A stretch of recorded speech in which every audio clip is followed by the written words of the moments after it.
नमस्कार, आप देख रहे हैं न्यूज गंगा और मैं हूं आपके साथ निशा भारद्वाज। वक्त हो चला है फटाफट 50 खबरों का, लेकिन उससे पहले एक नजर सुर्खियों पर। बंगाल में बंदूक की नोक पर लोकतंत्र, ममता के इस्तीफे से इंकार पर बोले धर्मेंद्र प्रधान। पश्चिम बंगाल में ममता और अभिषेक बनर्जी के आवास से हटाई गई सुरक्षा, पुलिस ने स्पष्ट की स्थिति। हिंदुस्तान में ब्लास्ट होते रहते हैं, कौन सी नई और बड़ी बात है? पंजाब में 2 धमाकों पर बोले फारूक अब्दुल्ला। बंगाल में चुनावी नतीजों के बाद भी हिंसा लगातार जारी, आसनसोल में फूका गया टीएमसी का दफ्तर। पाकिस्तान के पेशावर में अमेरिका बंद करेगा वाणिज्य दूतावास, सुरक्षा के डर से ट्रंप का बड़ा फैसला। ममता सरकार के मंत्री शोभन देव के घर के बाहर जमा हुई भीड़, पुलिस के दखल के बाद तितर बितर किए गए। ममता बनर्जी के इस्तीफे से इंकार पर एआईएमआईएम नेता वारिस पठान बोले संविधान से देश चलेगा, नियमों का सीधा पालन करना चाहिए। मैं तो ना ममता दीदी के सपोर्ट में हूं और ना ही किसी और के। बीजेपी का ये स्टाइल है काम करने का। पंजाब डबल ब्लास्ट को लेकर सीएम मान ने लगाए गंभीर आरोप। बाइक सवारों ने फेंके विस्फोटक, हिलती हुई दिखी अमृतसर आर्मी कैंट की दीवारें, देखे सीसीटीवी फुटेज। ममता बनर्जी का इस्तीफा ना देना पूरी तरह से सही, संजय राउत ने याद दिलाया उद्धव ठाकरे के दिन। ममता बोली, मैं आजाद पंछी शेर की तरह लड़ूंगी, इस्तीफा नहीं दूंगी, हम जनादेश से नहीं साजिश से हारे हैं। कोलकाता में बीजेपी कार्यकर्ता की जान ले ली गई। ममता बनर्जी ने किया इस्तीफा देने से इंकार तो जेडीयू नेता राजीव रंजन का बड़ा बयान आया सामने, कहा संविधान इस बात की अनुमति नहीं देता नई विधानसभा के चुनाव हो जाएं और जनता द्वारा खारिज की गई सरकार का मुख्यमंत्री इस्तीफा ना दे।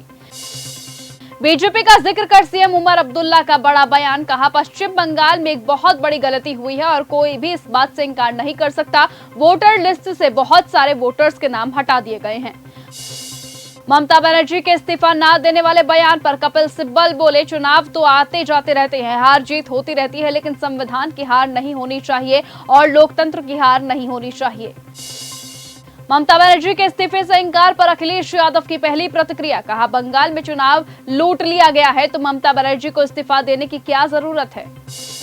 चुनावी नतीजों के बाद हुई हिंसा पर रोहिणी आचार्य का बड़ा बयान, कहा बंगाल को मणिपुर बनाने जा रही है बीजेपी सरकार। विजय ने सरकार बनाने का दावा किया पेश, कांग्रेस से मिलाया हाथ, एआईडीएमके को दिया झटका। पीएचडी की डिग्री गले में टांगिए, नौकरी नहीं मिलेगी, सीएम योगी ने सांसद रवि किशन की ली चुटकी, मछली वाले कमेंट पर भी घेरा। बंगाल हार के बाद अखिलेश यादव ने आईपैक से कांटेक्ट तोड़ा, कहा मेरे पास कोई पैसा नहीं, ममता का चुनावी कैंपेन इस कंपनी ने संभाला था। अनंत सिंह पर एफआईआर, हथियारों संघ समर्थकों ने किया था डांस, जनेऊ में मुजरा देख रहे थे जेडीयू विधायक, वीडियो से पहचाने, अभी तक 9 लोगों पर केस दर्ज। दिल्ली के लोगों को मिलेगी गर्मी से बड़ी राहत, रेखा गुप्ता ने हीट रिलीफ यूनिट्स को दिखाई हरी झंडी। बिहार में सम्राट चौधरी कैबिनेट का विस्तार, नीतीश कुमार के बेटे निशांत बनेंगे मंत्री। चुनाव रिजल्ट घोषित होते ही बंगाल में फैली हिंसा, 400 से ज्यादा जगह टीएमसी दफ्तरों में हुई तोड़फोड़, अब तक 4 लोगों की जान गई। यूपी में चुनावों के बीच सपाइयों को अखिलेश यादव ने दी नसीहत, कहा पत्रकार आपके मित्र नहीं है, सभी वरिष्ठ नेताओं और कार्यकर्ताओं से निवेदन है कि आप ऑफ रिकॉर्ड पत्रकारों से बात मत कीजिए। सीएम योगी बोले राष्ट्र से बढ़कर कुछ नहीं, नेशन फर्स्ट हर नागरिक के लिए भी मार्गदर्शक सिद्धांत। पीसीएस ज्योति मौर्य के सफाई कर्मी पति बोले राजनीति में उतरूंगा, प्रयागराज में केशव प्रसाद मौर्य से मिले अफसर, बोले पति से समझौते की गुंजाइश नहीं। आईआरसीटीसी घोटाले मामले में फैसला टला, लालू और राबड़ी ने निचली अदालत के फैसले को किया चैलेंज, 22 मई को फैसला सुनाएगी कोर्ट। उज्जैन में पप्पू यादव बोले बंगाल में बीजेपी जीती नहीं जिताई गई है, कहा गड़बड़ी कर 100 सीटें जीती, बीजेपी के गुंडे जश्न मना रहे, बादल महबूबा चौटाला नीतीश खत्म। ममता को बचा सकते थे अखिलेश, चुनावों से पहले बंगाल ना जाने पर राजभर बोले दीदी इंतजार करती रही, अखिलेश निकलते कहां है, कैसे रैलियां और रोड शो करेंगे, पसीना निकलेगा, गर्मी लगेगी, सुबह उठना भी पड़ेगा। कुर्सी पर अड़ी दीदी, हार के बाद भी इस्तीफा नहीं, राउत ने दिया समर्थन, कहा तानाशाही के खिलाफ लड़ना होगा। राहुल गांधी बोले भाजपा का हर छठा सांसद वोट चोरी से जीता, क्या उन्हें घुसपैठिया ना कहा जाए। मुख्य चुनाव आयुक्त सीईसी गणेश कुमार ने पश्चिम बंगाल में हिंसा भड़काने वाले और तोड़फोड़ करने वालों पर सख्त कार्रवाई के दिए निर्देश। प्रधानमंत्री मोदी ने दिल्ली के हैदराबाद हाउस में वियतनाम के राष्ट्रपति टू लैम से मुलाकात की। गुवाहाटी में असम के मुख्यमंत्री हिमंत बिस्वा शर्मा ने असम के राज्यपाल लक्ष्मण आचार्य को अपना इस्तीफा सौंपा। तमिलनाडु में नई सरकार की शपथ ग्रहण समारोह में शामिल हो सकते हैं राहुल गांधी। बंगाल में सत्ता परिवर्तन के बाद अभिषेक बनर्जी के कार्यालय से हटाई गई सुरक्षा। मोदी वेव की चरम सीमा पर नहीं मिली जीत, बंगाल असम के नतीजों पर अरविंद केजरीवाल ने उठाया सवाल। टीवी के प्रमुख एक्टर विजय ने तमिलनाडु के राज्यपाल से मुलाकात कर नई सरकार बनाने का दावा पेश किया। इसके बाद राज्य में नई सरकार के गठन की प्रक्रिया शुरू हुई। बीजेपी पर पंजाब के 2 शहरों में ब्लास्ट कराने के सीएम भगवंत मान के आरोप पर केंद्रीय मंत्री और बीजेपी नेता रवनीत बिट्टू का बड़ा बयान। कहा, अगर सीएम को यह लगता है कि सब कुछ बीजेपी ने करवाया है तो उन्हें बीजेपी के खिलाफ पर्चा दर्ज कराना चाहिए। बीजेपी नहीं तो मुझ पर ही पर्चा दर्ज करवाए।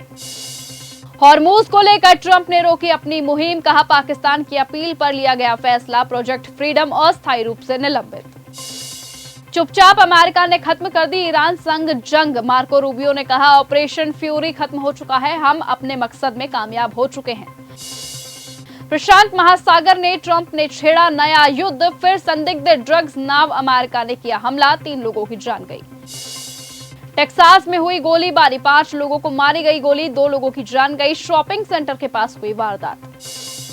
युद्ध विराम के बीच रूस का यूक्रेन पर बड़ा हमला, रात भर दागे गए 108 ड्रोन और मिसाइलें। हॉर्मूज स्ट्रेट तनाव के बीच अमेरिकी विदेश मंत्री की चेतावनी। ईरान के फैसलों से वैश्विक अर्थव्यवस्था पर खतरा। अमेरिका ने खत्म किया ऑपरेशन एपिक फ्यूरी, अब ईरान के साथ शांति और डील पर जोर। स्पेन का बड़ा फैसला, हंता वायरस प्रभावित जहाज को कैनरी आइलैंड पर आने की मिली इजाजत। मार्को रूबियो बोले, ट्रंप और शी की बैठक में ताइवान पर चर्चा तय, क्षेत्रीय स्थिरता पर जोर। अमेरिका का सख्त संदेश, ईरान बातचीत की मेज पर आए वरना हॉर्मूज में कार्रवाई जारी रहेगी। यूक्रेन ने ईरान को दिया अल्टीमेटम, इनकार करने पर दी प्रतिबंधों की चेतावनी। डोनाल्ड ट्रंप ने पोप लियो द 14 पर लगाया आरोप। कहा, उनके बयान दुनिया को असुरक्षित बना रहे। यूएस ईरान वार्ता में प्रगति का दावा। डोनाल्ड ट्रंप बोले, शिपिंग मूवमेंट पर अस्थायी रोक, ब्लॉकेड जारी रहेगा। ईरान समेत कई देशों ने की ईरान हमले की निंदा। यूएई की सुरक्षा को दिया सपोर्ट। कर्ज से परेशान, पाकिस्तान ने शराब एक्सपोर्ट किया शुरू, गैर मुस्लिम देशों को सप्लाई। हॉर्मूज में फ्रांसीसी जहाज पर ईरान का हमला, कई कर्मचारी घायल। अमेरिका ने जहाजों को सुरक्षित निकालने वाला ऑपरेशन बंद किया। चीनी विदेश मंत्री की ईरानी समकक्ष से हुई मुलाकात, द्विपक्षीय संबंधों और पश्चिम एशिया संकट पर हुई चर्चा। ट्रंप से पीके ने की मिन्नत, अमेरिका ने रोका प्रोजेक्ट फ्रीडम। डोनाल्ड ट्रंप बोले, ईरान की नाकाबंदी जारी रहेगी। अमेरिका का प्रोजेक्ट फ्रीडम। रूबियो का बड़ा बयान, बोले 87 देशों के 23,000 नागरिकों को बचाना हमारा लक्ष्य है। ईरान की सैन्य ताकत हुई खत्म, नौसेना और वायुसेना पूरी तरह हुई तबाह। डोनाल्ड ट्रंप ने फिर किया बड़ा दावा। बंगाल फतह कर बीजेपी ने रचा इतिहास। अमेरिकी राष्ट्रपति ट्रंप ने पीएम मोदी को दी बधाई, जीत को बताया ऐतिहासिक जनादेश।